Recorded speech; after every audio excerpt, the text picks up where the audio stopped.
Salam à toutes, bonsoir. On se retrouve grâce à Midrash Gilda Manitou avec le Rav Yitzhak Chouraki pour parler ensemble toujours de la notion du temps, mais cette fois c'est par rapport à Pessah, le temps lié à Pessah, ou peut-être que c'est le non-temps, je ne sais pas, on va voir de quoi il s'agit. Les Ravod Arav Chouraki, vous pouvez ouvrir votre micro. Vous m'entendez là? Vous m'entendez?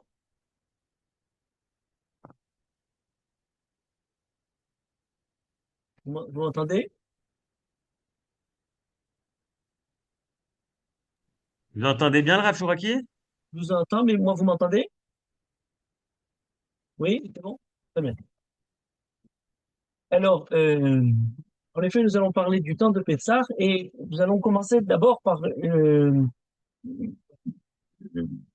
un point qui concerne un aspect de la fête de Pessah et de la mitzvah de Pessah qui est assez singulier et particulier par rapport à l'ensemble de la halakha. C'est le fait que le début de l'interdiction du Hametz commence à un moment de la journée absolument particulier qui n'existe dans aucune autre fête. Je m'explique, le Issour de Hametz à Pessah est différent parce qu'il commence à Hatzot et à Yom, le jour à midi, dans la journée du 14 Nissan. Le jour de la veille de Pessah, où on brûle le Hametz, on brûle un petit peu avant Hatzot, à la 4e heure, à la 5e heure, et à partir de Hatzot à Yom, à partir de midi, on a l'interdiction d'avoir du Hametz, de consommer du Hametz. Tout le Issour Hametz commence à partir de cette heure-là. Et c'est quelque chose de particulier. Alors d'abord, je l'explique, et ensuite on va donner comment dire, le sens et la compréhension du temps dans lequel s'est déroulée la sortie d'Égypte et l'événement même de la sortie des Israël en Égypte. Alors d'abord, pour commencer, on a dans la Talmud, dans Masechet Pesachim, l'élaboration d'un passou où il est écrit Vezavarta Pesach. On nous donne l'ordre d'amener le Korban Pessah, et il est écrit Lotochal alav chametz. Tu ne pourras pas manger avec ce Korban chametz. On dit quand est-ce qu'on amène le Korban Pessah? Le 14. Par conséquent, il est interdit d'avoir du chametz au moment où on a le Korban Pessah. Et Rabbi Yehuda, dans Masechet Pesachim Kafhet, nous dit à partir de l'heure où il est interdit pardon, à partir de l'heure où on doit faire la shrita du Hametz, c'est-à-dire à partir de Shesh Sharot, 6e heure de la journée, quand on commence les heures à partir de la levée du soleil, donc à midi, il est interdit de manger du Hametz. Et à partir du moment où il est interdit de consommer le Hametz, il est aussi interdit de tirer profit du Hametz. Donc l'interdiction du Hametz tombe à Chatzot Hayom. Rabbi Shimron n'est pas tout à fait d'accord avec Rabbi Yehuda sur ce point-là parce qu'il dit la chose suivante. Il est écrit dans le passou Lotochal alav Hametz, Shevat Yamim tochal alav matzot. Et il fait le rapport entre le alav et alav. Tu ne pourras pas manger du Hametz, 7 jours, tu devras manger des matzot. Mais il est écrit alav alav pour nous dire, c'est pas lié au début du pasouk avec le korban Pessah, mais c'est lié au temps où on doit manger de la matzah. Beshara sheyeshno beku mechol matzah, yeshno bebal tochal chametz. À partir du moment où on a la mitzvah de manger la matzah, donc c'est le soir, on a l'interdiction lotochal alav chametz. On pourrait penser que d'après Rabbi Shimon, et certains l'interprètent de cette façon-là, eh bien l'interdiction du Hametz commence au soir. Ce serait une marloquette Rabbi Yehuda et Rabbi Shimon. Mais c'est pas exact. Parce que, suivant toutes ces opinions-là, on a encore un autre passouk qui est élaboré dans un autre passage où il est écrit la chose suivante.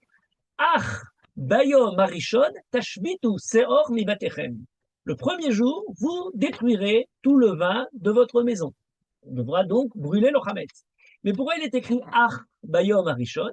Et le Talmud nous dit, dans Masechet Pesachim, au début de la Masechet, ce Ach vient restreindre la journée et nous dire Mishesh Shaot Ulmala. C'est à partir de midi qu'il sera, on enfreindra la mitzvah si on a laissé du Hametz. Donc on doit le brûler avant et c'est pour ça qu'on le brûle le matin pour ne pas arriver à midi avec ce Hametz. Donc, que ce soit d'après Rabbi Yehuda et l'Otochal Alav Hametz, au moment où on amène le Korban Pessah, on ne doit pas avoir de Hametz, que ce soit d'après Rabbi Shimron, le fait même à partir de midi d'avoir l'interdiction de posséder du Hametz. Il y a d'ailleurs une marloquette entre les Rishonim. Certains disent c'est le Issour Ana'a, l'interdiction de tirer profit qui commence à partir de Chatzot Hayom. Il y en a qui disent non, Tashbitu, vous devez le détruire, pas de la façon dont vous avez l'habitude d'utiliser, comme le Hametz d'habitude est à consommer, donc c'est l'interdiction d'être consommé. Que ce soit d'une façon ou d'une autre, on est d'accord, aussi bien pour Rabbi Yehuda que pour Rabbi Shimon, qu'à partir de Hatzot Hayom, midi de la journée du 14, donc la veille de Pessah, le jour où on brûle le Hametz, on a l'interdiction qui commence. Et ça, c'est quelque chose d'assez surprenant, qui nous interpelle un peu parce qu'on a l'habitude que le temps, les fêtes, les différents événements sont calculés d'après d'autres repères dans la journée.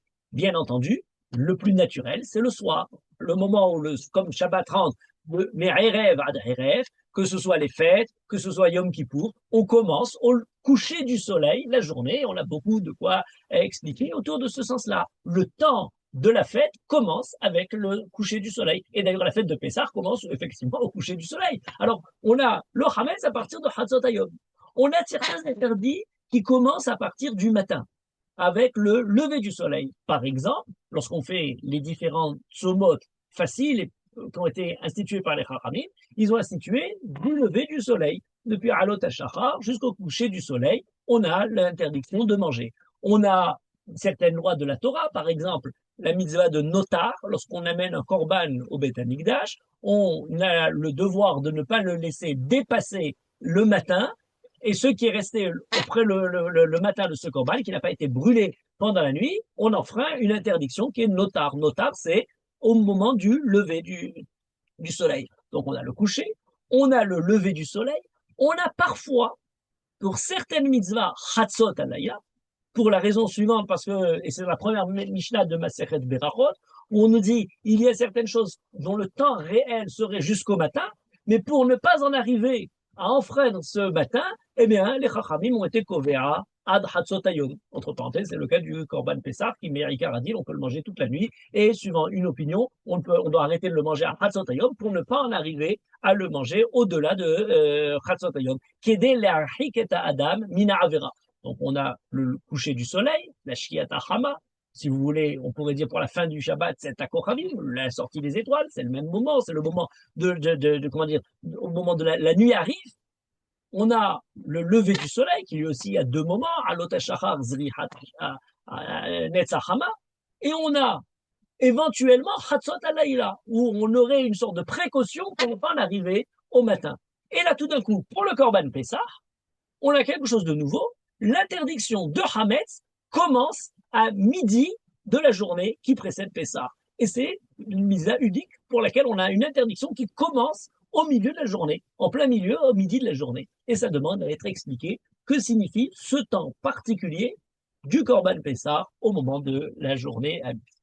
Alors, pour comprendre tout ça, il faut reprendre le temps de l'histoire, de l'événement même, et la description de l'événement dans le livre de Shemot, dans Parashat Bo, et dans la façon dont il est décrit. C'est d'ailleurs intéressant parce qu'on le lit lorsqu'on lit dans la Kriyat Torah, on le lit d'ailleurs dans les lectures de Pessah aussi.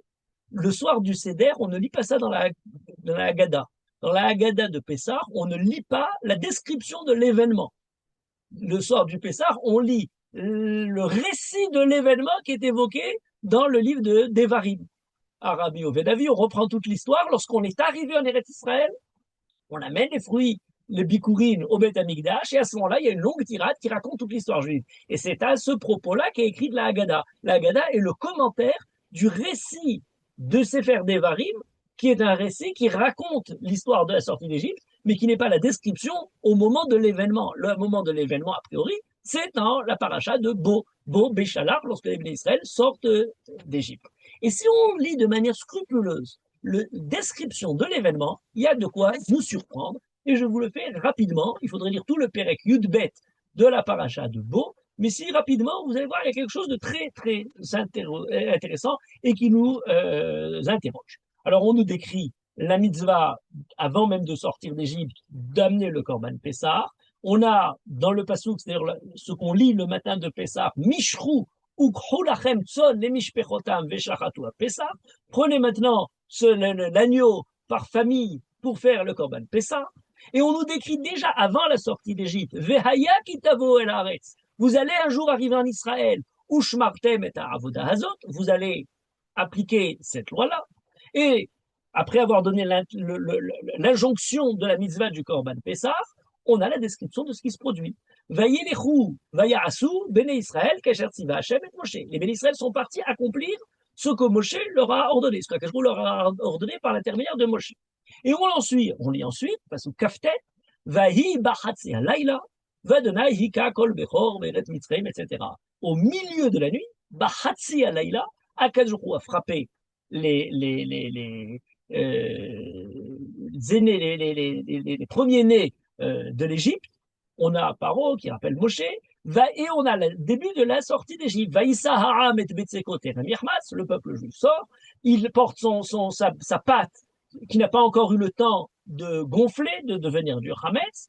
On nous décrit même le départ, puisqu'on nous crie un peu plus loin, Vaïsrou ben Israël Meramesses Soukota, ils ont quitté la ville de Ramsès où ils se trouvaient pour aller vers la direction de Soukot. Et on nous donne d'ailleurs le résumé de tout ça, j'ai la conclusion de toute cette sortie d'Égypte, puisqu'on a un passouk qui nous donne au niveau du temps, Vaï Miket Sheloshim Shana, Ve'arba Meot Shana, après 430 ans, Vaï Be'etzem Ayom Azeh, Yatseu Kol Tzivot Hashem Meretz Mitzrayim. Toutes les armées de l'Éternel, donc les Béné Israël, sortent d'Égypte. On a l'impression que c'est un passouk qui conclut, qui va nous donner la fin de tout ça. Ça pourrait être simple si ça s'arrêtait là. Sauf que, eh bien, la Torah continue. Et dans la suite de la Torah, on a l'impression qu'on revient en arrière et qu'on nous reprend encore une fois ce qu'on venait de lire. Puisqu'on a deux psukim après, je suis au passouk 43, même guimel, Vayomer Hashem el Moshe ve'Aaron, zot hukat pasach. Voici les lois du Korban Pessah. Kol ben nechar lo yochalbo, on nous dit qu'il peut manger le korban, qu'il ne peut pas manger le korban. Bebaït echad yachel, lototzi mina baït mina basar chutza, on doit le manger dans une seule maison, on ne doit pas sortir en dehors. Et on nous répète encore une autre fois, exactement presque le même passage qu'on avait au début. Vayarasu kol bene Israël, kasher tziva Hashem et Moshe vet Aaron kelasu. Et les béné Israël ont appliqué ce qu'Akadosh avait dit à Moshe et à Aaron, voici ce qu'ils ont fait. Et on a un dernier passage qui conclut comme tout à l'heure. Vayi be'etzem hayom hazeh, otzi Hashem et Béné Israël, meret Mitzrayim al tzivotam. Et voici ce jour-là, Kadosh Baruch Hu a sorti les béné Israël d'Égypte avec toutes ses armées, ses légions. C'est surprenant. Pourquoi on a besoin de répéter une deuxième fois la sortie d'Égypte, l'injonction du Korban Pessah, le fait d'accomplir le Korban Pessah et de nous résumer, voici, c'est à ce moment-là que les béné Israël ont encore amené le Korban Pessah. On a l'impression que c'est quelque chose de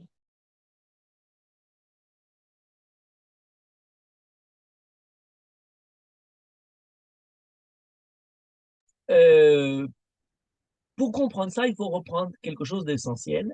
C'est à quel moment s'est déroulée la sortie d'Égypte.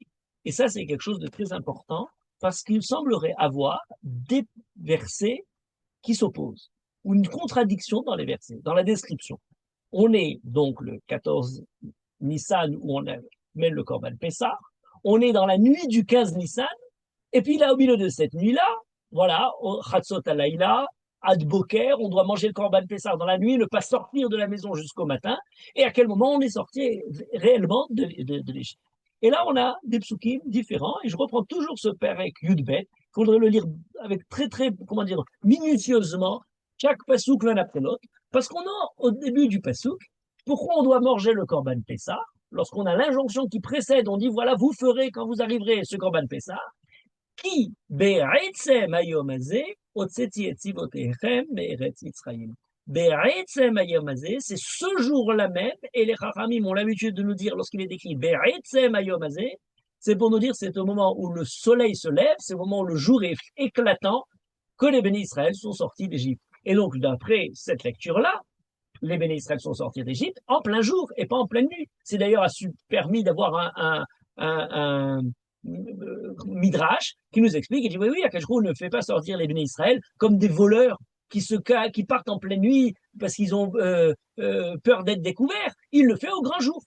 Ah bon? Et d'ailleurs, on pourrait dire, ça pourrait être écrit très bien, puisqu'il est écrit Ve'atem, lorsqu'on leur donne le devoir de porter le Korban Pessah, de le manger et d'attendre le matin, Ve'atem lotetseu ish mi petach beto ad boker.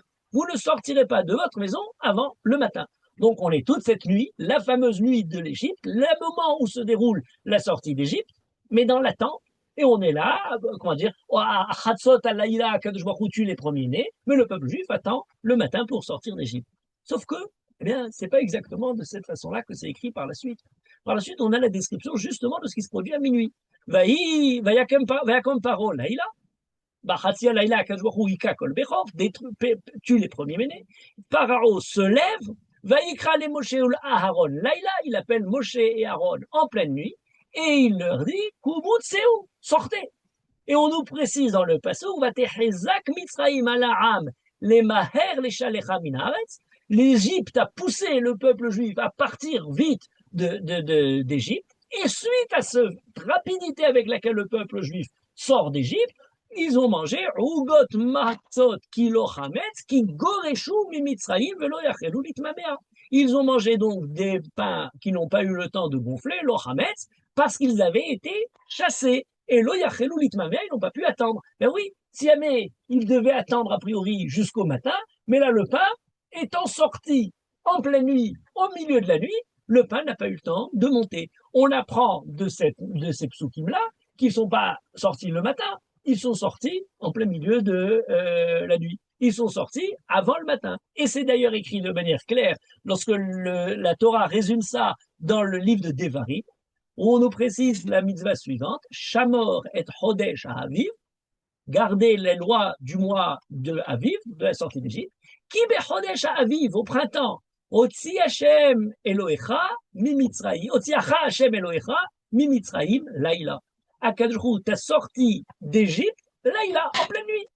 Et donc, d'après cette lecture-là, c'est en pleine nuit, c'est pas le matin. Alors, comment on concilie des psukim qui nous parlent de la nuit et des psukim qui nous parlent du matin? En général, alors il y a plein de réponses, je ne vais pas les faire toutes, je vais juste vous présenter une réponse des plus originales qui concerne la conception même du temps, mais par exemple, une des réponses classiques qui est donnée, on nous présente par exemple que la sortie d'Égypte au niveau spirituel était déjà en pleine nuit.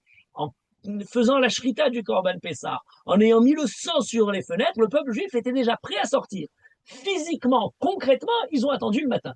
L'un considère la sortie réelle, pratique, dans le monde matériel, dans le monde géographique, dans le monde physique, et l'autre constitue la sortie d'Égypte mentale, morale, dans le fait d'avoir amené le Korban Pessah et d'attendre au moment de Chatzot Alayla que l'ange de la mort tue les Égyptiens et passe par-dessus les maisons des Béné Israël. Voilà des réponses classiques qui sembleraient associer les psukim du matin à Daboker, on attend dans la maison, et en même temps, Chatzot Laïla, au moment de la nuit, Vaïba Chatzi Laïla, Otsia Hashem Elohecha Mimitzraïm Laïla, en pleine nuit, c'est le début de la sortie. La sortie commence vers Chatzot Laïla, mais se constitue réellement le jour venu, le matin venu.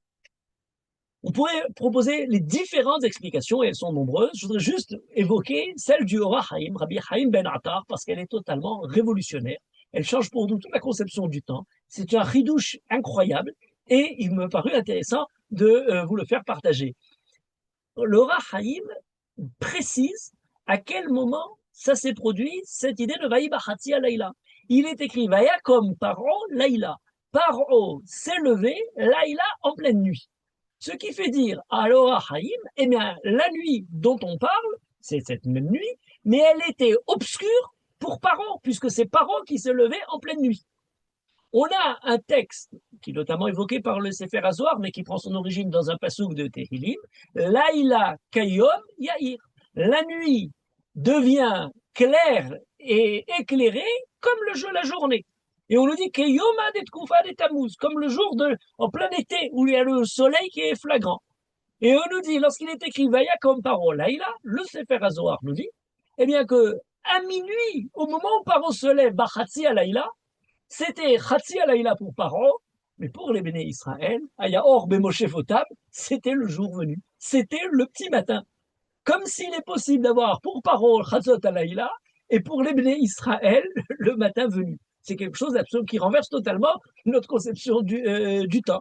Alors le Rahaim comprend et dit peut-être on va poser une question, peut-être que c'est ce Vayakom Paro Laïla, il y avait la lumière, Laïla Kayom Yair, à la fois pour les Rechaïm comme pour les Tzadikim, pour qu'on ne croit pas que c'était une même nuit qui est partagé par les Égyptiens et par les Juifs, par les Rechaïm et par les Tzadikim, le pasouk précise, va Yakom Paro Laïla, les parents Aya Chosher, ou le Moshe ou le Véné Israël, Aya Or, be Moshe Votam.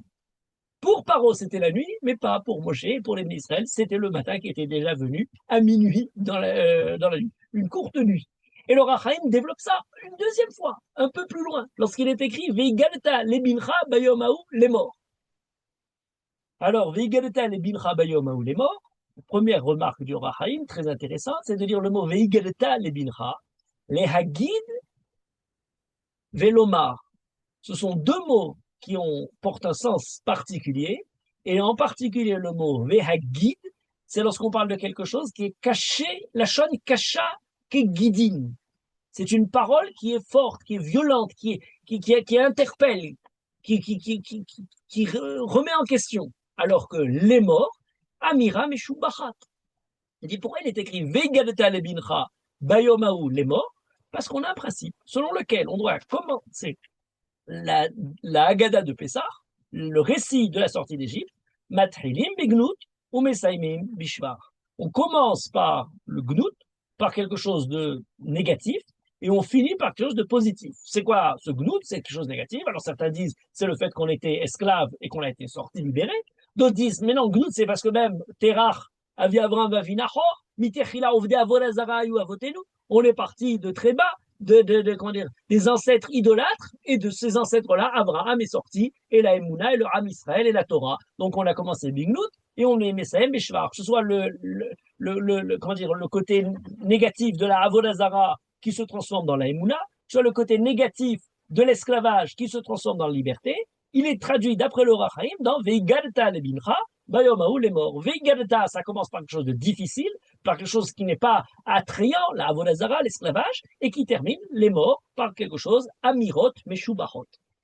Mais entre ces deux-là, il est écrit Vegalta lebincha bayomahu les morts. Pourquoi besoin de rajouter bayomahu les morts? Ton fils te posera la question, Vegalta lebincha les morts, et tu raconteras à ton fils. Pourquoi on a besoin de se dire bayomahu? Réponse du Rachaim, bayomahu, c'est exactement ce jour-là. Tu raconteras à tes fils ce qui s'est déroulé dans cette journée particulière, où une nuit s'est transformée en jour. Bayom Haou ne fait pas référence à la journée du récit, lorsque vous allez raconter à vos enfants, mais vous raconterez à vos enfants Bayom Haou ce qui s'est produit ce jour-là, où c'était la nuit et le miracle de la nuit qui s'est transformée en journée. Et cette idée-là n'est pas simplement propre au Rahaïm. Le Rav Haïm Yosef David Azoulay, le Hida, la reprend à son compte en suivant la Kabbalah. Le Rav Reuven Margaliot au XXe siècle, dans ses commentaires du Sefer HaZohar, la reprend en disant en fait, Bechatzot al-Laïla, eh bien la nuit s'est faite comme si c'était le matin. Et pour les Béné Israël, ils sont sortis Bechatzot al-Laïla, comment dire, de l'obscurité à la lumière. Et c'est comme ça qu'on comprend. En plein pas comme des voleurs, comme si pour que tout le monde le voit, ils sortent Bechatzot Alayla, mais c'est en plein jour pour que tout le monde voit bien la sortie d'Égypte. Et lorsqu'il est écrit Lev Shimurim ou Lachem, Lotia Meretz Mitzraim, ou Alayla Azel Adonai, Shimurim Lechol Ben Israël, lorsqu'on dit Lel Shimurim, c'est une nuit blanche, c'est une nuit qui est gardée, qui est protégée, c'est une nuit dans laquelle on reste éveillé. Eh bien, dans cette lecture-là, elle se lit Lel Shimurim, de quel sens? C'est une nuit qui effectivement est blanche, mais pas blanche par le fait de ne pas dormir, elle est blanche parce que le soleil l'éclaire, parce qu'elle est tout d'un coup éclairée. Et on a comme si au même moment deux aspects, un pour les Bnei Israël, la lumière, et pour les Égyptiens, l'obscurité. Ce qui s'est produit dans la Makat Rocher, ou dans la Makat Rocher, on nous dit il y a la Makat qui touchait l'Égypte, et pour les Bnei Israël, il y a Orbe Moshe Vota, et tiré dans ce commentaire des Mekoubalim un peu plus loin, jusqu'au soir même de la sortie d'Égypte. Et ce qui fait que le Passouk l'exprime une fois comme si c'est déjà le matin, et une autre fois comme si c'est la nuit. Mais ça va plus loin que ça. Ça va plus loin que ça parce qu'il y a encore un autre aspect qui est évoqué dans cette même perspective par Abitrak Abravanel, donc il précède même le Rahaïm. Et il fait une remarque très intéressante. Il remarque, comme tous les parchanim, qu'il y a une répétition dans le Passouk, qu'on a une première description de la sortie d'Égypte, et puis ensuite on reprend. Mais il remarque que dans la reprise de l'ordre de faire le Korban Pessah, le devoir d'amener le Korban et différentes lois qui concernent le Korban Pessah, qui n'ont pas été évoquées au début, qui sont reprises ensuite, comme s'il y avait une deuxième fois besoin, il y a certaines nuances. Il y a l'accent qui est mis sur un certain aspect du Korban Pessah. Et quel est-il? Le rapport vis-à-vis de ceux qui ne font pas partie du Ham Israël. Il est écrit par exemple, Kol ben nechar lo yochalbo. vous mangerez le Korban Pessah, mais vous ne pouvez faire participer à votre Korban Pessah un non-juif. On nous parle Revedish ou Miknat Kaspo. S'il y a quelqu'un qui a chez lui Revedish, Miknat Kaspo, comment dire, des serviteurs qui ne sont pas juifs, ou Malta Auto Az Yochalbo. Vous devrez faire d'abord la Mila pour le faire accéder à la dimension du Haram Israël, et ensuite ils pourront manger. Toshav et Sachir, Lo Yochalbo. Si c'est un non-juif qui est Toshav ou Sachir qui travaille pour nous, Lo Yochalbo, on ne peut pas lui faire partager le Korban Pessah. Pourquoi? Pose comme question Rabbeinu Hananel, pourquoi tout d'un coup, dans cette répétition du Korban, on a l'évocation de ces, comment dire, des étrangers qui pourraient éventuellement participer au Korban Pessah? Réponse de Rabbi Yitzhak Abravanel, eh bien, c'est qu'il y avait un pasouk dans la première lecture du Korban, lorsqu'on nous raconte le récit de la sortie d'Égypte. Ils ont fait le Korban, Chatzot Halayla, ils sortent d'Égypte et ils n'arrivent pas à faire, ils prennent leur batsek, leur pain qui n'a pas encore gonflé. Il est écrit comme un pasouk particulier qui n'était pas prévu, j'allais dire. Vegam erev rav ala itam. Et sont montés avec eux, sont sortis avec lui, gam erev rav, gam des Égyptiens se sont aussi participé et ont voulu sortir avec l'Égypte. Ah, tout d'un coup, ce qui était prévu comme étant la sortie du Ham Israël d'Égypte, eh bien, se trouve maintenant une agrégation d'autres d'étrangers qui veulent quand même profiter de la sortie d'Égypte. C'est quand même très beau le Ham Israël, lutte entre l'Israël et l'Égypte, mais aussi différents peuples de l'Égypte qui se disent eh bien, c'est le profitons pour sortir de l'oppression de l'Égypte. Et on a donc les lois de Pessah qui sont répétées une deuxième fois pour nous expliquer qu'est-ce qui se passe maintenant avec justement ce Hamim, ce Erev Rav.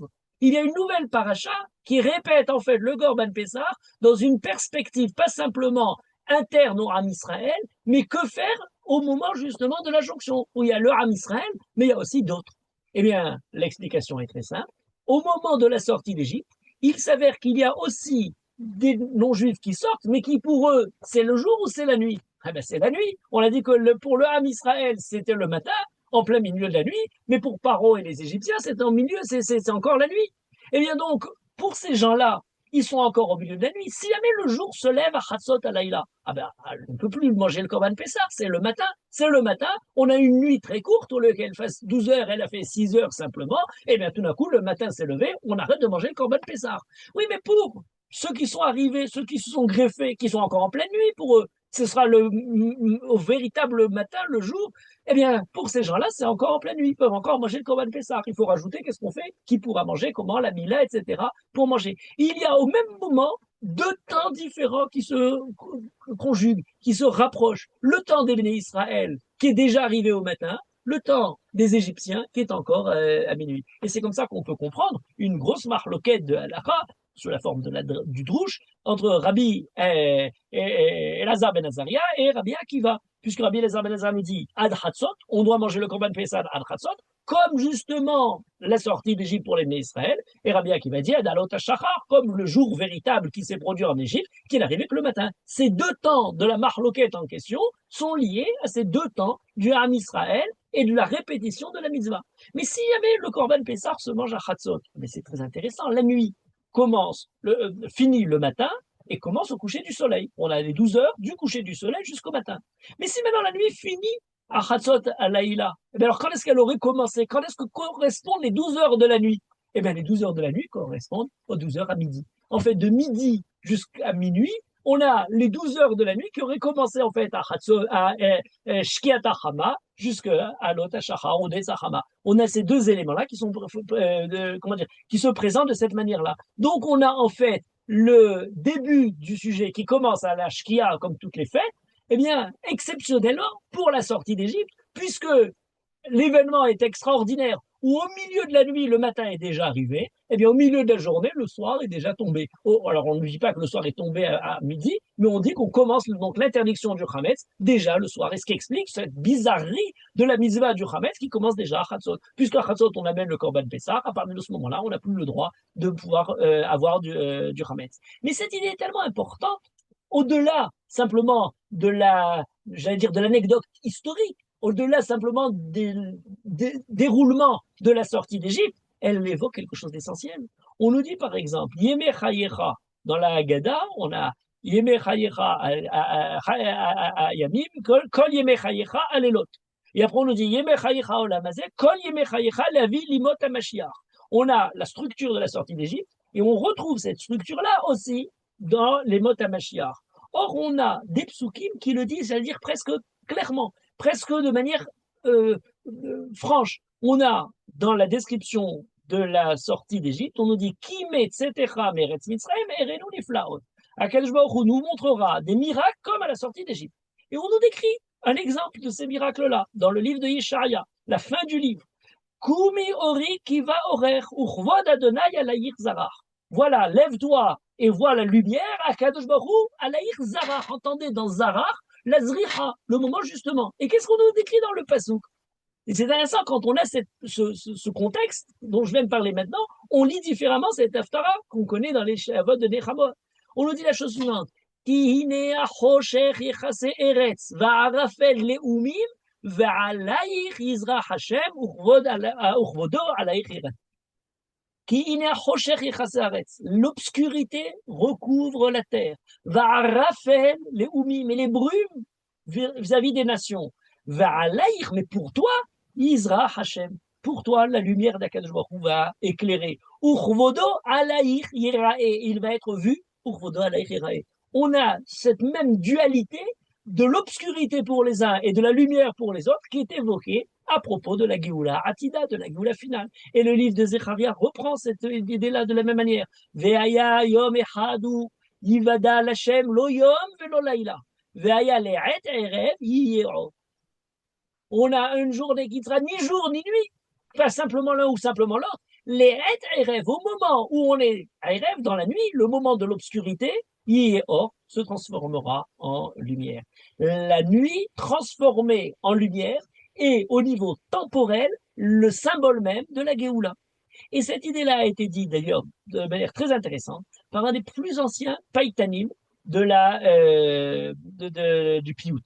Ce qu'on appelle le Piyut HaKadmon. Le Piyut HaKadmon, qui était en Eretz Israël entre le 5e siècle, 6e siècle, qui précède même la conquête musulmane d'Eretz Israël. On a des grands chachamim comme Eliezer HaKalir, comme Yanaï, et dans un des piyutim de Yanaï, que beaucoup connaissent parce qu'il est récité dans certaines communautés, dans certaines familles, à la fin du Seder, à la fin de la Haggadah, on a un piyut qui s'appelle Uvchen Vahi Bachatzi Alayla. Azrov Nisim Ifleta Balayla. Vahi Bachatzi Alayla. Donc on a une réflexion sur ce Hatzi Alayla. Rov Nisim Ifleta Balayla. Tu as dévoilé cette merveille, une multitude de Nisim ont été. Et que fait le Païtan, Yanaï? Il décrit l'un après l'autre tous les grands événements, les miracles qu'Akajrou a fait au milieu de la nuit. Par exemple, j'en reparle dans un instant, l'histoire, il faudrait faire presque l'histoire de ce Hatzot Alayla. Et il évoque Abraham qui a sauvé Lot, Bemsa Alayla, Akadosh Baruch Hu qui s'est révélé à Avimelech Bachalom Alayla, Akadosh Baruch Hu qui s'est révélé à Lavan Bachalom Alayla quand Lavan a voulu poursuivre Yaakov et l'agresser. Lorsque Yaakov a lutté contre l'ange, de la minuit jusqu'au matin, bien entendu, la sortie d'Égypte, mais ensuite ça continue très loin. Gidron, dans sa lutte contre Midian, en pleine nuit, Sisera, Sanherib est peut-être un des plus remarquables. Il y a Hizkia qui est enfermé dans le siège de Yerushalayim. Les soldats de Sanherib sont en face et au milieu de la nuit, un ange vient et décime tous les soldats de Sanherib. Et le matin, elle se lève en voyant qu'Akadosh Baruch Hu les a sauvés de cet envahisseur. Et ensuite, il continue avec Daniel. On a vraiment, j'allais dire, une suite dans ce piyut de Yanaï de tous les passages où on a toute l'histoire de la Chatzot Alayla de minuit. Mais ce qui est particulier, c'est qu'à la fin de ce piyut, il nous parle aussi de la Géoula Achrona. D'ailleurs, c'est un piyut qui est écrit sous la forme de Aleph Bet Gimel Dalet. On arrive à la fin, on arrive au Koufre Shintav. Et il écrit la chose suivante pour parler de la Géoula, ayant vu déjà tout ce qui s'est produit jusqu'à maintenant. Karev Yom Asheru Lo Yom Velo Laila. Approche de nous le jour qui ne sera ni jour ni nuit. Ram, très haut, Hoda, qui lechayom, vegam lechalayla. Fais savoir que c'est à toi qu'appartient le jour, à toi appartient la nuit. Ta'ir keyom yom, chashechat laila. Éclaire, comme au grand jour, l'obscurité de la nuit. La Géoula est définie par Yanaï dans cette suite de tous les Nevi'im comme étant justement le fait de transformer l'obscurité en lumière. Mais ce point-là va beaucoup plus loin, puisque Yanaï nous a mis sur la voie de tracer l'évolution de l'histoire, j'allais dire, qui s'est produite à Hatzot Halayla. Mais il faut le reprendre. Et si on étudie plus en détail, ce temps particulier du Hatzot, de Hatzi Halayla, qu'est-ce qu'il signifie? Que signifie Hatzot Halayla? Alors là, je voudrais faire rapidement, comment dire, quelques étapes, on ne pourrait pas toutes les voir, mais quelques étapes qui sont très importantes, et à recommencer d'abord par l'Égypte. Par l'Égypte, parce qu'on a quelque chose de singulier dans la description des psukim de ce Chatzot Halayla. Akadosh Baruch Hu dit à Moshe, Ve'avarti be'eretz Mitzrayim balayla hazeh. Je passerai dans l'Égypte cette nuit-là. Moshe, quand il vient et il annonce au Bnei Israël, Kohamar Adonai, voici ce qu'a dit Akadosh Baruch Hu, Kachatzot Halayla ani yotze betor Mitzrayim. Vers Kachatzot, avec le kaf de l'à peu près minuit, Akadosh Baruch Hu sortira en Égypte. Pratiquement, lorsque c'est la description de l'événement, c'est plus Moshe qui l'annonce, mais c'est l'événement qui se déroule, Vahi Bachatzi Alayla, Vadonai Kol Bechor Beret Mitzrayim. Au milieu de la nuit, Bachatzi de manière très précise. Le Midrash explique en disant à quel point avait dit dans la nuit, mais puisque Moshe a dit Kachatzot Alayla, Mekim Devar Avdo, Akadosh Baruch Hu, Mekayem, Mashe Moshe Asa. Moshe Gozer, Akadosh Baruch Hu, Mekayem. Moshe décrète que c'est à Hatzot et Akadosh Baruch Hu applique ça à Hatzot. D'ailleurs, dans la Pesikta, on a le même midrash qui nous dit Bechol Beti Neemanu. Akadosh Baruch Hu Mekayem Moshe. Il est Neeman dans le sens que Akadosh Baruch Hu, c'est pas Moshe qui applique ce qu'Akadosh Baruch Hu lui a dit simplement, mais Akadosh Baruch Hu suit le Moshe qui parle de Hatzot Halayla. C'est très intéressant de garder cette idée en tête comme si Akadosh Baruch Hu venait après la phrase de Moshe. Sauf qu'il y a une petite nuance. La petite nuance, c'est la suivante. Moshe dit Kachatzot Halayla, Akadosh Baruch Hu dit Bachatzi Halayla. Et là, il y a beaucoup d'explications qui sont sur ce rapport entre ce à peu près Kachatzot Halayla, d'autres c'est Bachatzot Halayla. Est-ce qu'on connaît véritablement le moment de Hatzot? Alors certains disent Moshe, bien sûr, le connaissait, mais il avait peur que, ayant donné une heure exacte, les Égyptiens ne le voient pas, les Israël ne le voient pas. Et donc il a dit à peu près, pour qu'il n'y ait pas quelqu'un qui prête ça à confusion. D'autres disent non, Kachatzot Halayla, pour l'homme, eh bien, minuit, c'est toujours une heure qui ne peut pas véritablement être su de manière très précise. On aura le tikkun de ça avec David Améler, qui lui se lève, Chatzot Laïla Koum Leodon. Mais en tout cas, pour Moshe, donc lui, c'est Kachatzot Laïla, pour Akadosh, c'est Bachatzot Laïla, c'est à l'heure exacte. L'homme connaît le temps de la Géoula, mais ne connaît pas le moment exact. Il sent, la Géoula est là, oui, mais à quel moment ça se déroule? Dans comment dire, le côté chronométré de la Géoula, avec, comment dire, la précision de la Géoula, c'est Akadosh qui le sait. Pour quelle raison? Eh bien justement pour qu'on n'ait pas à dire bon c'est pas encore l'heure ou c'est après l'heure. Non, pour qu'à chaque instant du moment où comment dire entrer dans la nuit, l'homme attend la Géoula. L'homme est comment dire dans l'impatience de voir que c'est le moment. Il a la sensibilité à l'écoute du moment où Akadosh va se révéler. Voilà celui de la sortie d'Égypte. Mais on en avait un bien avant. Et ce bien avant est encore avant. Je disais tout à l'heure, Moshe dit, Akadosh accompli.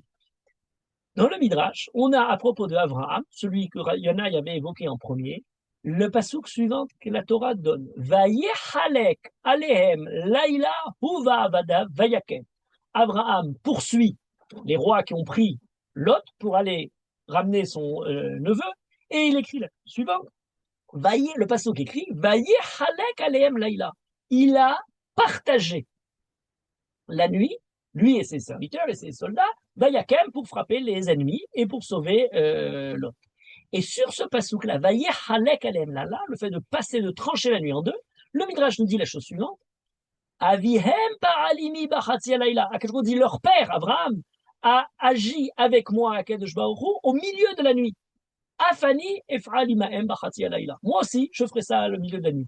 Puisqu'Abraham a partagé la nuit pour aller sauver celui qui était pris prisonnier, eh bien moi, Akadosh Baruch Hu, je referai la même chose à minuit. Comme si Akadosh Baruch Hu suivait la conduite d'Abraham, reproduisait le temps qui a été innové par Abraham. Agir avec Akadosh Baruch Hu, eh bien c'est prendre conscience comment dire, de mettre la Messirut Nefesh, se dévouer de la part d'Abraham pour sauver le prisonnier. C'est un Maaseh Chesed qui est tellement haut dans la valeur qu'il a aux yeux d'Akadosh Baruch Hu, qu'Akadosh Baruch Hu sort les Bnei Israël, c'est presque Abraham qui aurait donné à Kadosh Baruch Hu la façon de sortir les prisonniers d'Égypte. Alors je dis, ah, puisqu'Abraham l'a fait pour son neveu, eh ben moi je le ferai aussi pour les bénis Israël. Il ne fait que rendre la récompense à Abraham pour avoir fait ce premier geste de dévouement incroyable en allant lutter pour sortir l'autre. Mais ce point-là, on le retrouve un peu plus tard. On le retrouve un peu plus tard dans une autre guerre violente. Shimshon et les Philistins, à Raza. On est dans comment dire, des moments presque, on arrive à un moment crucial de l'histoire où Shimshon est lui-même prisonnier de Gaza, en terre de Gaza. Et que dit le Passouk? Et ça, c'est le plus surprenant. Donc, on a Abraham, on a Moshe, et maintenant, il est décrit la chose suivante dans le livre de Shoftim, au Pérec 16, où on a la description de toute l'affaire de Shimshon. Vayakom bachatzi alayla. Bachatzi alayla. Au milieu de la nuit. Shimshon qui est un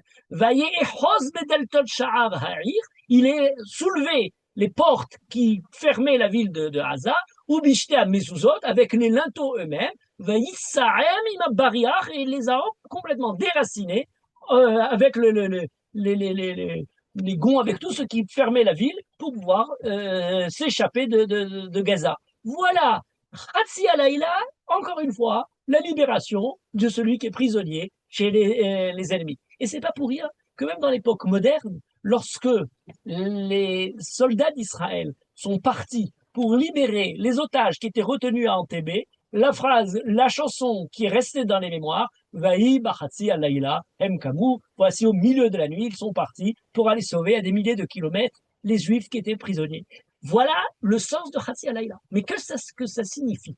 Ce temps particulier. Vous voyez, tout à l'heure, on disait, les Passouk est arrivé, au milieu de la nuit, il y a la lumière qui se fait. Mais c'est plus quelque chose de continu. C'est pas seulement les Hatzi de l'avant, c'est quelque chose de continu. Où on a au milieu de la nuit cet élément particulier qui se déroule. Qu'est-ce que ça signifie? Alors, on a un autre midrash qui nous parle justement de moments où Akadosh Baruch Hu s'est révélé à Abraham. Alors, on parle avant même de l'histoire de Lot avec Sodome. C'est Brid Ben Abetarim.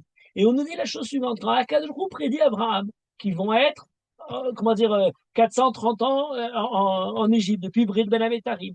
On nous dit, c'est quoi Brid Ben Abetarim? On sépare les animaux en deux. Mais c'est pas simplement on sépare les animaux en deux. Pourquoi Akadosh Baruch Hu a attendu Bachatzi Alayla pour que, à la minute près, il y ait exactement le temps qui était prévu depuis Brid Ben Abetarim, pour exactement ne pas donner une minute de plus à la galoute qui avait été prévue. Bachatzot alayla, dit le Midrash, c'est dans la Mechilta, Bachatzot alayla midbar im Avraham, Bebrid Ben Abetarim, ou Bachatzot alayla otseotam mimitzraim. Il les a sortis, il a parlé avec Avraham Bachatzot, et Bachatzot alayla, exactement. Voici à Chatzot Alayla, pas simplement la libération, mais l'annonce de tout ce qui va arriver.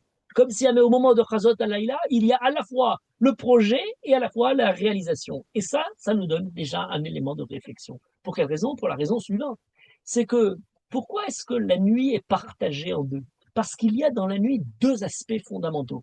Deux aspects dans ce temps de l'obscurité qu'on a besoin justement de discerner, qu'on a besoin de partager en deux.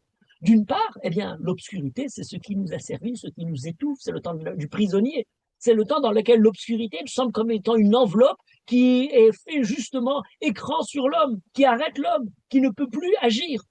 C'est au moment de la nuit qu'on sent véritablement nos limites, notre impuissance. On ne voit plus, on se sent réduit à rester là où on se trouve, à ne plus pouvoir s'épanouir, à s'élancer vers l'extérieur. Donc c'est effectivement le temps de l'obscurité, le temps de la xéra, le temps de l'esclavage, le temps de la prison. Oui, mais en même temps, la nuit, par justement cette obscurité, par justement ce moment dans lequel l'homme se concentre sur lui-même, c'est le moment du rêve. C'est le moment dans lequel il va pouvoir réfléchir à deux aspects. L'avenir, la vision de ce qui va venir, la vision prophétique. On nous parle de la nuit parfois comme justement le moment où Akash Brou se révèle. Mais même si ce n'est pas prophétique, c'est peut-être le moment du projet, c'est le moment du Herayon, c'est le moment dans lequel on va essayer d'envisager l'avenir. Dans la Gemara, on nous dit Mal'ar a memouné à la Herayon, Laïla Shemo. L'ange qui prépare le Herayon, c'est la nuit. Mais on a en même temps le souvenir de la journée qui précède. C'est le moment dans lequel justement on arrive à intégrer le souvenir de ce qui s'est passé, comment dire, la réflexion sur ce qui est venu pour essayer de préparer ce qui va venir. C'est ce passage-là qui se déroule dans la nuit. Donc effectivement, on est un petit peu renfermé, on est un petit peu, comment dire, à l'intérieur, on se replie sur soi, mais pour pouvoir essayer justement d'arriver à quelque part. Il y a une opposition entre ces deux aspects, entre le passé et l'avenir, entre un homme justement qui est partagé, qui risquerait peut-être d'être partagé, ça peut se transformer en névrose, en se sentant tellement oppressé qu'on n'a plus justement de rêve pour l'avenir. Et c'est là qu'apparaît la révélation d'Akashru Balaïla. Que signifie la mort des premiers-nés Bachatzot Alayla? Akashru tu, vaï Bachatzi Alayla, vaïka kol Bechor. Mais le Bechor, c'est justement l'enfant qui va donner l'avenir. C'est l'enfant qui a la force de ce qui va continuer, de la perpétuer la force du père. C'est le moment dans lequel on voit effectivement les parents, Bechori Ata, Kohi Vereshit Oni. Lorsqu'on parle de Yaakov, son enfant, il l'appelle, c'est mon premier-né, Kohi Vereshit Oni, ma première force. Pour Akadosh Baruch Hu, tuer les Bechorot, c'est pas simplement peiner les parents, c'est montrer que l'Égypte n'a plus d'avenir. L'Égypte s'est auto-détruite et dans un certain midrash, elle s'entretue entre elles-mêmes puisque les Bechor sentent qu'ils vont mourir, ils vont se révolter en disant mes parents, tu attends quoi qu'on meure tous? Et ce sont les Égyptiens qui les tuent les uns les autres. On a l'avenir de l'Égypte. L'Égypte est un pays qui s'est autodétruit par l'entêtement à vouloir continuer à fronder la parole d'Akadosh Baruch Hu, à ne pas accepter. Et comme si Akadosh Baruch Hu endurcissait le cœur de Paro pour justement qu'il reçoive la destruction totale, on aurait pu imaginer Paro qui sente une première maca, une deuxième maca et qui dise c'est bon, on se rend, on va signer un accord, on va essayer de devenir raisonnable. Non, il va jusqu'au bout pour justement arriver à cet avenir. C'est un pays qui arrête justement sa progression vers l'avenir. C'est quelque chose de douloureux qui se trouve dans la mort. Au même moment, on a le peuple juif qui est dans l'esclavage, qui a priori n'a pas d'avenir.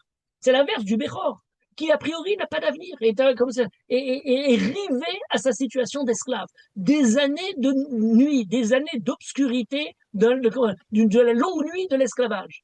Akadosh Baruch Hu transforme ce peuple sans avenir à un peuple qui est plein d'espoir, qui commence son histoire, qui est le début de son histoire, justement dans cette nuit qu'Akadosh Baruch Hu, pour lequel Akadosh Baruch Hu ouvre les portes justement de la liberté. Et c'est exactement ce qui se produit au même moment dans la sortie d'Égypte. Alors, c'est plus au niveau temporel de la nuit qui s'ouvre, mais de la mer qui s'ouvre, puisqu'on connaît que Kiryat Yam-Souf les Harava, on a au moment où la sortie de la mer s'ouvre, eh bien, on a le fait de partager la mer. Pour les Égyptiens, c'est là où ils vont se noyer. Pour les Israël, c'est là où ils vont justement se couper définitivement de l'Égypte. Celui qui a Akadosh Baruch Hu et Chotse Laïla partage la nuit et montre au Béné Israël la manière justement de partager les heures obscures. C'est de cette nuit-là que dans toutes les époques difficiles du Ham Israël, dans toutes les galouillottes possibles, le peuple juif reste malgré tout à garder l'option, l'espoir du jour qui va venir et partager cette nuit qui les enferme. De manière très claire, on pourrait dire peut-être que les éléments des parents, des Héraïon, des Horim, eh bien, il arrive à les garder en gardant le projet, la vision de tous les éléments qui le détruisent, de tous les éléments de la perte.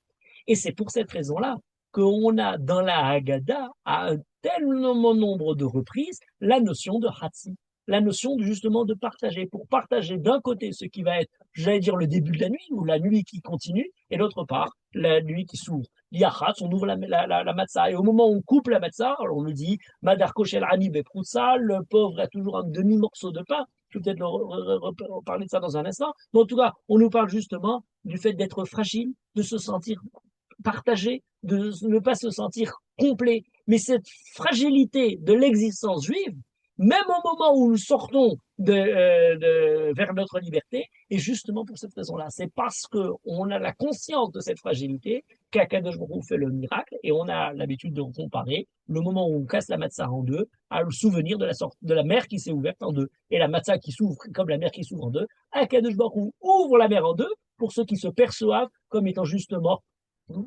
diminué, fragile, comme une matzah qui justement est brisée. C'est la raison pour laquelle, alors j'avais parlé de ça il y a quelques années, le Hallel lui-même est coupé en deux. Quelque chose d'intéressant. On fait la moitié du Hallel avant le repas et la moitié du Hallel après le repas. Et il y a beaucoup de discussions, pourquoi est-ce qu'on fait ça Hallel, etc. Je crois que j'avais fait un cours uniquement sur ce sujet-là il y a 2 ans. Le Raokéar explique ça de manière très simple. Il dit, ben, on fait 2 Hallel. Le premier Hallel, c'est pour la sortie d'Égypte. Le deuxième Hallel, on ouvre la porte, on attend Eliyahu Hanavi, c'est pour la Géoula, Atida, c'est pour la fin de l'histoire. On est dans le moment du repas de Pessah, partagé entre le récit de ce qui s'est produit et l'attente de ce qui va advenir. Voilà le Hallel, le remerciement qui est en lui-même brisé, parce qu'on attend toujours la fin de cette histoire. Et c'est pour cette raison-là que même avec la Géoula, elle se déroule dans un moment particulier. Alors j'évoquais les prisonniers qui se libèrent. Donc on a Abraham, on a la sortie d'Égypte, on a Shimshon, mais on en a un très beau, qui, comment dire, j'allais dire l'image la plus belle de ce Hatzi Alayla, dans son aspect positif, c'est dans le livre de Ruth. Dans le livre de Ruth, il y a écrit Vaï Bahatzi Alayla encore une fois. Et cette fois-ci, c'est lorsque Boaz rencontre Ruth.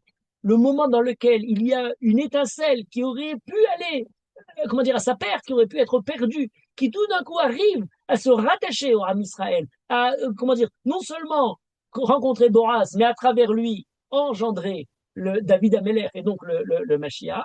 Voilà, David Améler, c'est celui qui sait reconnaître Chatzot Alayla. Chatzot Laïla Akum, Léodot Lachal Mishpete Tzidkecha. Et la Gemara nous dit, David Améler avait un stratagème particulier, il faudrait peut-être une fois en parler séparément. Comment est-ce que le stratagème de David Améler pour pouvoir être réveillé au milieu de la nuit, pour pouvoir continuer ce qui s'est déroulé dans cette nuit merveilleuse où Ruth rencontre Boaz dans la pureté absolue, entre parenthèses, pour ne pas croire qui est totalement, comment dire, la pureté morale de la chose et non l'instinct animal qui aurait pu se déclencher dans la nuit. Et ça nous permet de continuer, de conclure tout ça sur un problème essentiel. C'est pourquoi on a tellement cette idée justement de ce Hatzi, le Hatzi du Hallel, le Hatzi de la Matzah, la mer qui s'ouvre en deux, la Hatzot Alayla, même le Korban Pessah, je disais tout à l'heure, c'est à midi, et le midi, vous entendez aussi dans midi la moitié, midi est le moitié du jour, et donc c'est Ben Arbaïm dans le sens comme si on avait deux soleils, le Erev l'un et le Erev de l'autre, Ben Erev Shimsho Shelayom, le Erev Shimsho, Ben Hashemashot,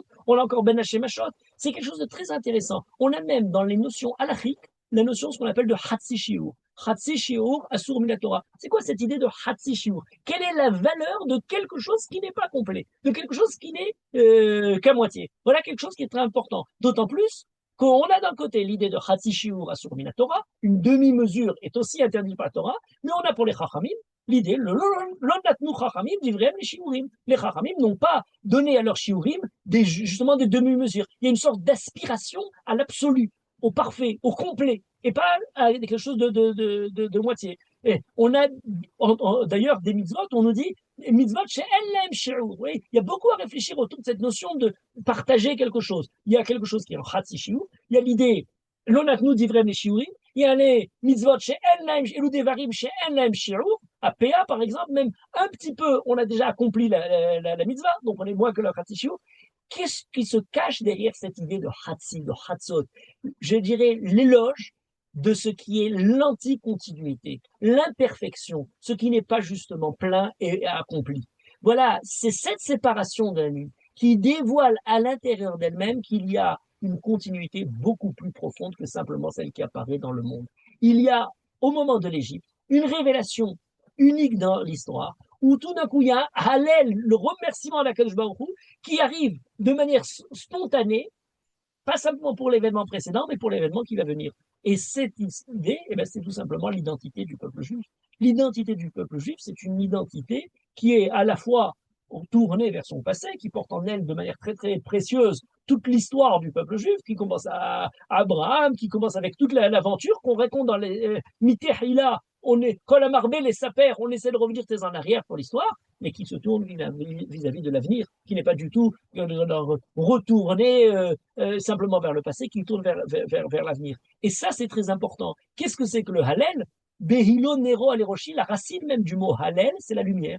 Behila, le Hallel, c'est celui qui arrive à tirer vers lui, à approcher vers lui une lumière, comment dire, plus haute que simplement l'obscurité de ce monde. Qu'est-ce que c'est que le mot même Yehudi? Je l'avais parlé en expliquant. Yehudi vient de Yehuda, ce qui habitait Eretz Yehuda, qui est appelé au nom de la tribu de Yehuda, qui est appelé au nom de Yehuda, qui est appelé au nom de la Hoda, Apam Odé Hashem. Mais d'où vient le mot Hoda? Le mot de Hoda vient du mot Hed. Hed, c'est justement le reflet. Comme on a l'écho, comme on a quelque chose, il y a une lumière qui est envoyée, et il y a comme le Toda, j'ai reçu quelque chose, je le rends. Eh bien, cette idée-là de Yehudi, c'est celui qui justement arrive à recevoir, à gratifier à Kajwahu de tous les biens. Midor, les d'or, le soir de Pessah, on transmet, on se fait le head, on se fait l'écho de nos pères pour les transmettre à nos enfants, pour pouvoir continuer d'écho en écho la continuité de l'histoire du peuple juif. Le Hallel, eh bien, de Hila en Hila, de lumière en lumière, on essaie de continuer ces reflets de lumière depuis l'histoire du monde. Alors, en général, on dit qu'il y a la lumière la journée, et le soir, on est la loi du Seder, mais là, pour le Seder, c'est différent. Là, il a Kayom Yair. La nuit, c'est fait comme si on est déjà en pleine journée. Pour nous, le Hallel, la lecture de la Haggadah, la conscience du passé qui se retransforme en futur, c'est exactement quelque chose de fondamental. D'ailleurs, dans le passage que tout le monde connaît, Behilo Nero Aleroshi, les Oro et les Rocher. Et dans Iov, lorsqu'il met ce passouk-là, mais il quand il éclaire sa lumière sur ma tête, les oro et les rocher, je serai maintenant plus dans l'obscurité. Je vais dans l'obscurité éclairé par sa lumière. Et c'est pour cette raison-là que ça reprend pour beaucoup le midrash de l'enfant qui est dans le ventre de la mère et qui continue à étudier la Torah dans le ventre de la mère. Voilà ce qui, il y a une continuité. Ah, il va oublier la Torah, mais il va continuer à l'étudier tout au long de sa vie. Il n'y a pas dans la vie quelque chose de continu. Dans tout ce, l'homme semble comprendre conscience que c'est quelque chose qui est partagé, qui ne fait que les choses à moitié, eh bien, il arrive à trouver une continuité beaucoup plus longue. Croire que tout est parfait, que tout est continu, que tout est comment dire, à la perfection, eh bien, c'est ne pas prendre conscience que l'homme ne fait que les choses à moitié. On vous dit parfois, il ne faut pas faire les choses à moitié. Dans la Torah, on nous dit, on ne fait jamais que des choses à moitié. On ne peut jamais faire quelque chose plus que la moitié. C'est la raison pour laquelle on fait notre part d'ici, mais il y a une autre partie de, comment dire, de quelque part d'autre, on a la deuxième moitié qui arrive. Est-ce que la sortie d'Égypte est terminée? Ah ben non. La sortie d'Égypte, on a l'impression, ben ça y est, on a partagé la mer, on est sorti, on est de l'autre côté, on est passé de l'autre côté. Ah ben non, il y a le jour de la sortie d'Égypte déjà du 14, mais on faut attendre le 7e jour pour arriver à la sortie de la mer. Donc le premier soir, la nuit est tranchée, la nuit est partagée, le matin on part, oui, mais quand même, on attend le 7e jour. Ah, donc on n'a pas fini. Bon, mais peut-être alors comment on a sorti la mer Rouge, on l'a fini. Ah non, on n'a pas vraiment fini Pessah, puisqu'on commence à compter les jours pour arriver au matin de Torah. Donc on fait Sfirat HaOmer. Ah, on a reçu la Torah, bon, ben alors là c'est fini, c'est aussi. Ah non, pas du tout. La Torah, c'est la Hérout, c'est la liberté physique qui s'associe à la liberté morale. Mais après avoir fini tout ça, on doit rentrer en Israël encore. Ah, ça c'est autre chose. Rentrer en Israël, c'est prendre cette sortie d'Égypte, cette sortie morale que la Torah nous donne, cette liberté morale de la Torah nous donne, et arriver à prendre possession d'un monde concret, d'un monde physique, politique, d'un état de structure terrestre et matérielle. Ah, c'est beaucoup plus dur. Est-ce qu'on est rentré en Israël, on a tout fini tout ça? Ah ben non. Elle a menoucha vel anachala. On aurait istachat gafno vishtachat nato. Très dangereux. Parce que peut-être que ce ishtachat gafno vishtachat nato serait l'idée de se dire, ben maintenant on est tranquille, on peut maintenant vaquer à nos petites activités. En aucune façon, c'est ça qui menace. C'est justement ça le danger. C'est ça le piège d'être arrivé dans une société qui ne pense que tachat gafno tachat nato, individualiste, mais qui ne oublie justement cette vocation. Et dans ce sens-là, le sentiment que le peuple juif a eu toujours au moment de la galoute, eh bien, c'est justement cette imperfection qu'il doit compléter. Et c'est dans ce sens-là que les deux premières fois où le peuple juif s'est installé, Al-Baït Rishon et Baït Sheni, ça n'a pas marché, on est reparti en galoute pour un autre sivouf. Étant revenu en Eretz Israël aujourd'hui, Yelechu Mechayil El Hayil. Mechayil El Hayil, c'est être en permanence interpellé. Et les Khamim non plus, nous disent, Tzadikim en la menoucha, lo ba'olam hazeh, velo ba'olam haba. Le monde n'est jamais terminé. Lo ba'olam hazeh, velo ba'olam haba. Yelechu mechayil el chayil. Il n'y a pas, et c'est valable à la fois pour la continuité, mais c'est même pour le monde.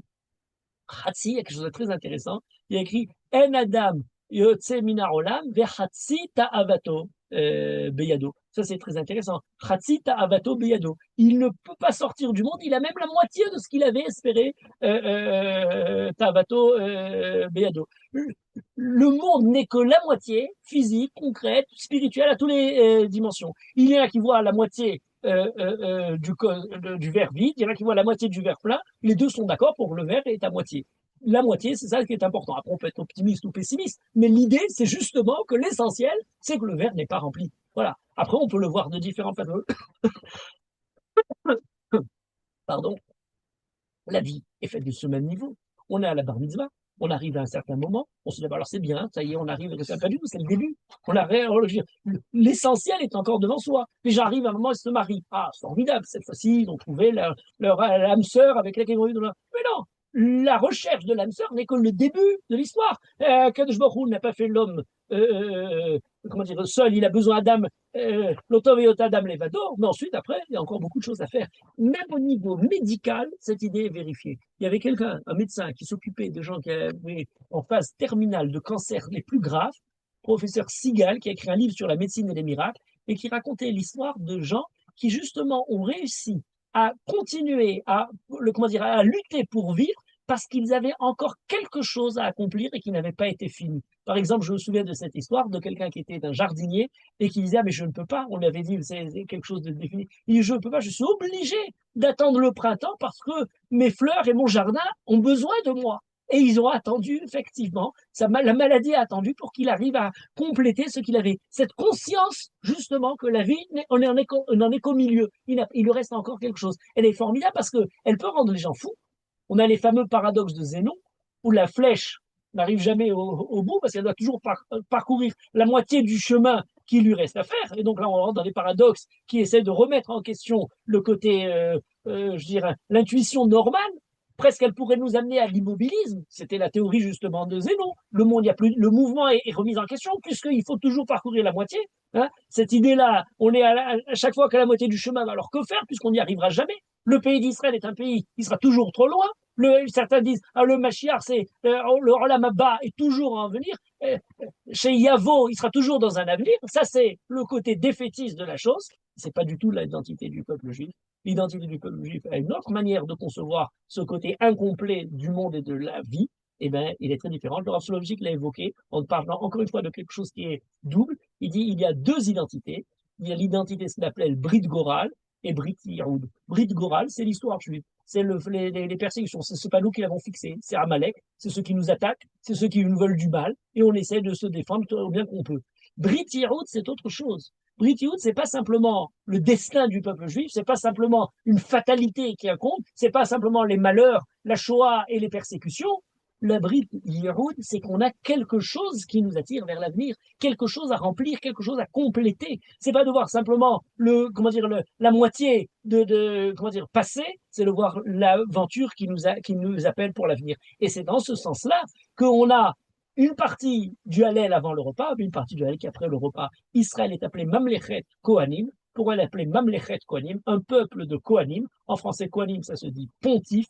Pontife vient de la racine du mot pont. Pont, c'est ceux qui font justement la liaison entre les deux parties. C'est ceux qui arrivent justement à un peuple qui a comme vocation d'associer les données de la nature, les données du monde, les données de l'histoire qui ne sont pas toujours très agréables, pas toujours pour nous, comment dire, des grandes heures, mais de ces grandes difficultés. Le peuple juif, c'est au milieu de la nuit, trancher la nuit, pour essayer justement d'arriver à ne pas vivre schizophrène entre, comment dire, ces données-là et l'avenir, mais à transformer le moment même de la difficulté, l'adversité qui arrive dans des périodes difficiles, le fait même de recevoir, d'être dans une période de guerre, à quelque chose qui se dévoue pour quelque chose qui, au contraire, exalte l'amour d'Akadosh Baruch Hu, l'amour des peuples juifs les uns vis-à-vis des autres, et le destin le plus grandiose qui attend encore le peuple juif pour la suite de son aventure. Pour nous, on n'est qu'à la moitié. Il y a quelqu'un qui avait dit c'est le Makaf qui est le plus important. Le Makaf, c'est ce qui nous permet justement d'avancer vers la suite de l'histoire du peuple juif que Bezrat Hashem, nous espérons, Bekarov,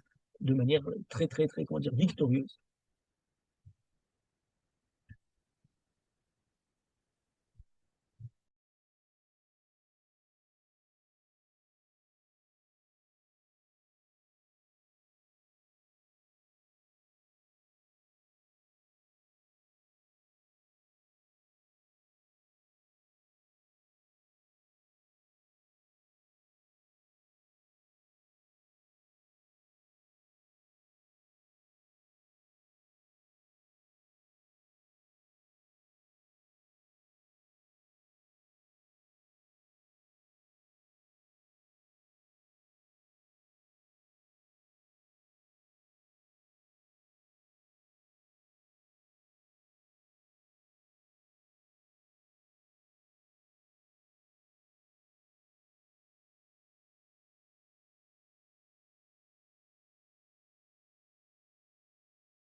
Bon.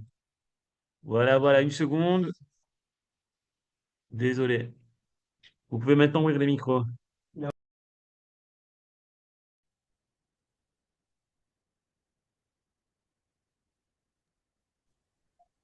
Merci beaucoup, ça nous inspirera pour les commentaires pour la nuit de Pessah. Ouais, vraiment, c'était très, très intéressant comme d'habitude. Parfait, merci beaucoup. Mais ça, Sameach. Magnifique. Non, on Magnifique. quitte, on Plein quitte. d'espoir. Magnifique, ce cours. Magnifique.